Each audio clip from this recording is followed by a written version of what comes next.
భారత్ ఆఫ్ఘనిస్తాన్ మధ్య జరిగిన ఉత్కంఠభరిత మూడో టీ20లో టీమిండియా విజయం సాధించింది. దీంతో సిరీస్ను వైట్ వాష్ చేసింది. మూడో టీ20 టై అవడంతో సూపర్ ఓవర్ ప్రకటించారు అంపైర్లు. అయితే తొలి సూపర్ ఓవర్ కూడా నరాలు తెగే ఉత్కంఠ మధ్య కొనసాగింది. తొలుత బ్యాటింగ్కు దిగిన ఆఫ్ఘనిస్తాన్ 16 పరుగులు చేయగా రెండోసారి బ్యాటింగ్ చేసిన భారత్ కూడా 16 రన్స్ కొట్టింది. దాంతో సూపర్ ఓవర్ కూడా టై అయింది. రెండోసారి సూపర్ ఓవర్ ఆడాయి ఇరు జట్లు. ఇందులో భారత్ 11 పరుగులు చేయగా ఆవేశ్ ఖాన్ అద్భుతమైన బౌలింగ్తో 2 వికెట్లు కోల్పోయింది ఆఫ్ఘనిస్తాన్. దాంతో మూడో మ్యాచ్లో భారత్ విజయం సాధించింది. అంతకుముందు రోహిత్ శర్మ అద్భుతమైన ఇన్నింగ్స్తో భారత్ 212 పరుగులు చేసింది. అయితే తర్వాత బ్యాటింగ్ దిగిన ఆఫ్ఘనిస్తాన్ 6 వికెట్ల నష్టానికి 212 పరుగులు చేయడంతో మ్యాచ్ టై అయింది.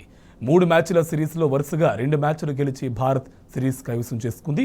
చివరి టీ20 మ్యాచ్ ఉత్కంఠగా సాగడంతో అంతా టీవీలకు అతుక్కుపోయారు. మూడో మ్యాచ్ కూడా గెలవడంతో 9 వైట్ వాష్లు చేసిన టీంగా భారత్ సరికొత్త రికార్డు సృష్టించింది.